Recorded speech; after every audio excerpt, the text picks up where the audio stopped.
You've probably heard of the Peaky Blinders. Maybe you've followed every episode of the BBC series, rooted for Tommy Shelby, and been captivated by the sharp suits, constant cigarettes, and shady dealings. The series took the world by storm with its dark aesthetic, powerful soundtrack, and unforgettable characters. But what few people know is that behind the fiction lies a true story, and it's very different from what you see on screen. In reality, the real Peaky Blinders were far from the glamorous figures portrayed on television. They weren't sophisticated mobsters or political masterminds. They were violent young men raised in the poverty-stricken slums of industrial Birmingham at the end of the 19th century. Their violence was raw, dirty, and driven more by survival than ambition. Historian Carl Chin, born and raised in Birmingham, spent years researching to separate myth from fact. He dug deep into the forgotten history of these gangs and uncovered a world where poverty, unemployment, and social exclusion pushed children and teenagers into street-level organized crime.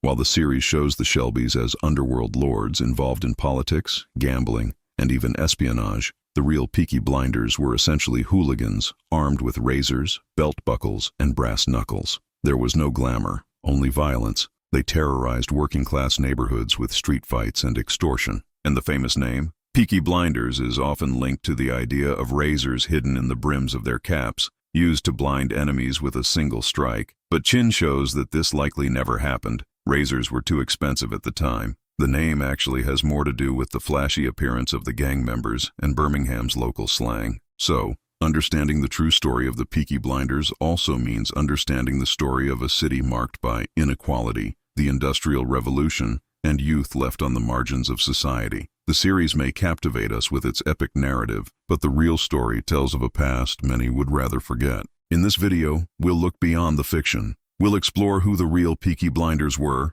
how they emerged, what they did, and what ultimately happened to them. Based on Carl Chin's meticulous research, we'll paint a raw, honest, and fascinating portrait of a turbulent era. Get ready to uncover a hidden side of history, a side with no heroes, but filled with reality. The true story of the Peaky Blinders starts now. To understand who the real Peaky Blinders were, you have to forget for a moment everything you've seen in the series. They weren't a highly organized mafia family, nor did they live in mansions with luxurious offices. The Peaky Blinders were, at their core, a street gang, made up of teenagers and young adults who grew up in the overcrowded and violent slums of Birmingham at the end of the 19th century. The term gang in this context doesn't refer to a group with a clear hierarchy, like in the fiction. It was more about groups of youths who banded together based on territory, friendship, or survival. They walked together, fought together, and often died together. What united them was the harshness of life and the desire to command respect on the streets. The real Peaky Blinders were active mainly between the 1890s and 1910s.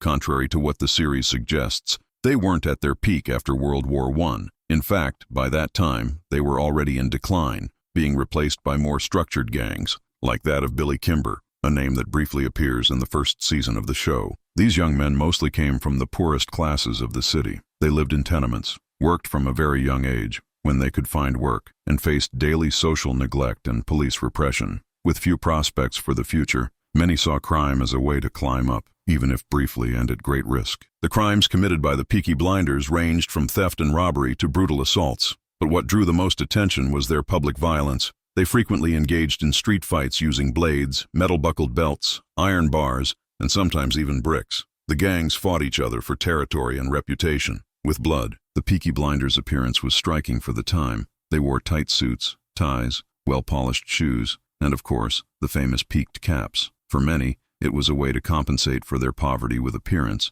to look elegant while living in the mud. Vanity played a key role. It helped intimidate rivals and attract attention from those around them. Although the name Peaky Blinders became popular, it's important to understand that it may have been used generically to describe delinquents with that kind of look. It wasn't necessarily the name of one single, cohesive, centralized gang, but rather a label for an urban phenomenon that defined a generation of violent youth in Birmingham. In this way, the real Peaky Blinders were more like street delinquents than organized criminals. They were a product of their time and environment, a reflection of social inequality, the harshness of urban life, and the constant fight for survival on the streets. Unlike the charismatic anti-heroes of fiction, they were feared, hated, and often forgotten by official history. The name Peaky Blinders became world famous thanks to the series, but its origin is still surrounded by mystery and speculation. The most popular explanation, repeated countless times by fans, is that gang members sewed razor blades into the brims of their caps, using them to blind enemies with a strike to the face.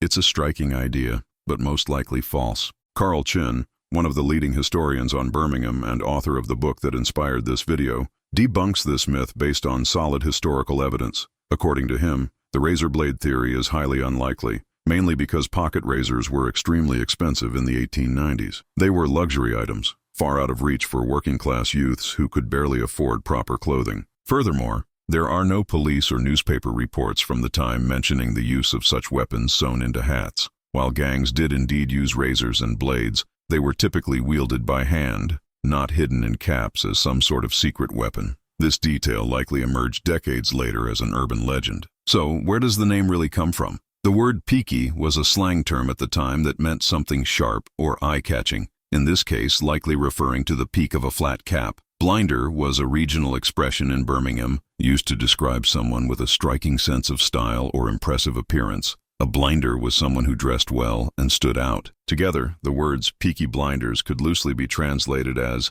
the stylish ones with peaked caps, a direct reference to the gang members' carefully crafted appearance. Despite their poverty, they dressed with pride, tight suits, vests, ties, and polished shoes. It was a way to earn respect, create identity, and stand out on the streets. This attention to appearance also worked as a strategy of intimidation. By showing up well-dressed, in a standardized and imposing way, the Peaky Blinders could strike fear without saying a word. It was a performance of visual power. In a world where prestige was scarce for the poor, style became a weapon as potent as any blade. Over time, the name Peaky Blinders began to be used by the sensationalist press to describe any youth involved in gang activity, as long as they had that signature look. It wasn't the exclusive name of a single group, but rather a generic label applied to well-dressed delinquents who spread fear through the city streets. Thus, the name that today evokes images of sophisticated mobsters and complex anti-heroes was actually born on the streets of Birmingham, not as a symbol of organized crime, but as an expression of vanity, identity, and resistance among marginalized youth. A name forged in mud, violence, and pride. The true story of the Peaky Blinders cannot be told without understanding the brutal environment in which they emerged. Birmingham, at the end of the 19th century, was a city in turmoil, marked by rapid industrialization, urban misery, and staggering social inequality. It was a place where life for the lower classes was short, harsh, and often hopeless. Thousands of people lived crammed into damp tenements, with open sewage and little to no sanitation. Children died from preventable diseases before the age of 5. Child labor was common, and many teenagers, without access to education and coming from broken families, found the streets to be the only place where they could assert their existence. It was in this atmosphere of neglect that gangs like the Peaky Blinders began to thrive. They weren't rebels with a cause, nor were they sophisticated criminals. They were products of desperation. Violence wasn't a chosen lifestyle. It was a means of defense, identity, and survival. In neighborhoods where the state was absent, those who could instill fear commanded respect. The gangs of that era, including the Peaky Blinders, constantly fought territorial battles. The confrontations were bloody, often taking place in broad daylight, with sticks, iron bars, stones, belts, and when possible, blades. The brutality was so frequent, it became part of daily life. The streets were the battlefield. For many of these young men, violence became a kind of currency. The more brutal you were, the more recognition you earned within the gang. Respect was built through scars. The more feared you were, the safer you felt. It was a vicious cycle where striking first seemed like the only logical choice. Local police couldn't, or wouldn't, control these gangs. Corruption was widespread, and repression fell more heavily on the poor than on the true crime bosses. In many cases, law enforcement officers themselves were involved in schemes or turned a blind eye to certain activities, as long as the illusion of order was maintained. Moreover, there was a deep distrust of authorities among the working-class population. Residents of the poor districts knew they were on their own. This fostered a culture of loyalty among gang youth. The street was their family, their protection, their court. If the formal justice system didn't represent them, they created their own, often cruel and unforgiving. In this context, the Peaky Blinders were not an exception, but a symbol. They represented a marginalized youth who responded to abandonment with fury. Their story is, above all, a portrait of the consequences of extreme social inequality, a warning that where dignity is lacking, violence takes its place. In the series, Tommy Shelby is the mastermind of a powerful mafia family, a cold strategist, a traumatized ex-soldier, and an ambitious politician all at once. He's a magnetic, complex, and contradictory character. But the truth is that Tommy Shelby never existed. He's a fictional creation by screenwriter Stephen Knight, inspired by real stories, but crafted for television. Stephen Knight grew up hearing stories from his father about the Peaky Blinders. He has openly admitted that the family myth was a starting point, not an attempt to reconstruct historical facts. Tommy Shelby is, therefore, a tribute to that myth, a stylized symbol of what Knight imagined the Blinders could have been, not what they truly were. In real life, there was no charismatic, calculating leader like Tommy. The Peaky Blinders didn't have a solid hierarchy or a centralized leadership. They were decentralized street gangs, often fragmented and driven by local rivalries and impulsive violence. The idea of a boss like Tommy is a dramatic device, not a historical fact. Still, some real figures did stand out in Birmingham's underworld. One of the most important names was Billy Kimber, leader of a betting gang that actually controlled horse racing, and who briefly appears in the series as an enemy of the Shelbys. In reality, Kimber was far more influential than any Peaky Blinder ever was. Another historical figure from the time was Alfie Solomon, also portrayed in the series, although in real life, he had no direct connection to the Peaky Blinders.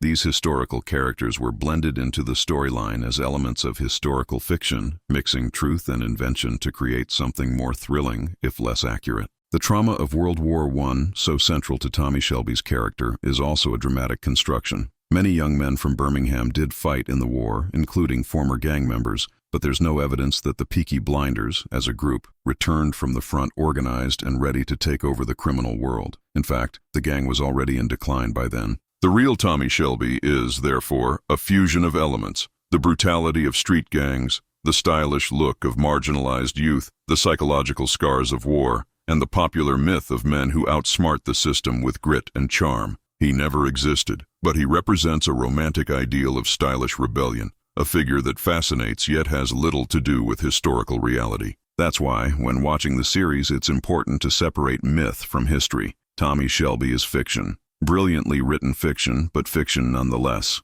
The real Peaky Blinders had no tragic heroes or anti-heroes with grand schemes. They were young men hardened by poverty, fighting for a place in a world that pushed them to the margins. And that, perhaps, is the most tragic part of the whole story. More than a century has passed since the real Peaky Blinders walked the streets of Birmingham, yet their name has resurfaced with force thanks to the TV series, turning former delinquents into pop culture icons. But what truly remains of their story? What is the real legacy of these marginalized youths? Historically, the Peaky Blinders represent a social phenomenon, the rise of youth gangs amid the collapse of support structures for the lower classes. They were a symptom of a broken system, where poverty, neglect, and police repression created cycles of urban violence. More than villains, they were products of a hostile environment. Over time, the original gang faded away. By around 1910, the Peaky Blinders had already been replaced by more organized groups, such as the Birmingham Boys, led by Billy Kimber. But the name Peaky Blinders continued to be used by the press as a synonym for delinquency,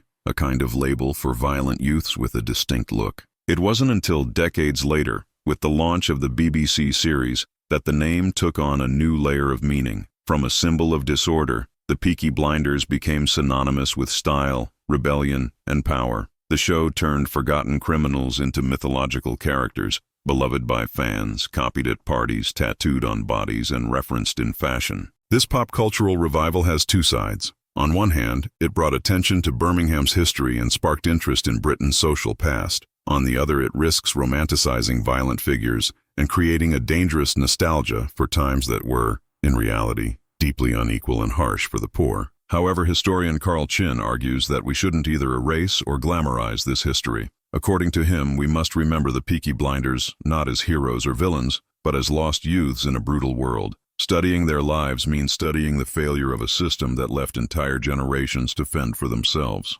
Today, the name Peaky Blinders appears on t-shirts, themed bars, and Spotify playlists. But in the streets where it all began, in the working-class neighborhoods of Birmingham, the true memory is much darker. It's a reminder that urban violence and social neglect are not just issues of the past. They still haunt many cities around the world. The true legacy of the Peaky Blinders, therefore, lies not just in fiction or fashion, but in the lesson they carry. When a society leaves its young people without prospects, without support, and without a voice, it plants the seeds of violence. And that cycle, if left unchallenged, can always begin again, with different names, different clothes, but the same historical silence. The real Peaky Blinders didn't sew razor blades into their caps. They didn't have grand plans to take over the British underworld, nor did they deliver philosophical monologues about power and guilt. They were poor young men, born into a world that despised them, and they responded with violence, style, and rebellion. They weren't heroes, they were survivors. Unlike what the series portrays, there was no Tommy Shelby, but there were hundreds of boys like him, hardened by hunger, shaped by the streets, ready to fight for respect in a place where no one valued them. They didn't wear sharp suits out of vanity, but out of dignity, to say, I deserve to be seen too. The TV show created a powerful myth, and it's okay to be moved by it, but it's essential not to forget the reality behind the fiction, because at its core, the story of the real Peaky Blinders is about abandonment, about what happens when society turns its back on its poorest children. And sadly, that message is still relevant today. Carl Chin reminds us that by studying these gangs, we're not just looking into the past, we're understanding the long-lasting effects of social inequality, marginalization, and lack of opportunity. The true story of the Peaky Blinders is a warning, not a spectacle. So next time you hear the show's theme song or see someone in a stylish cap saying, "By order of the Peaky Blinders," remember, behind the glamour and fiction, there were real lives. And all of them began with a question that still echoes today. What happens to young people when no one listens to them?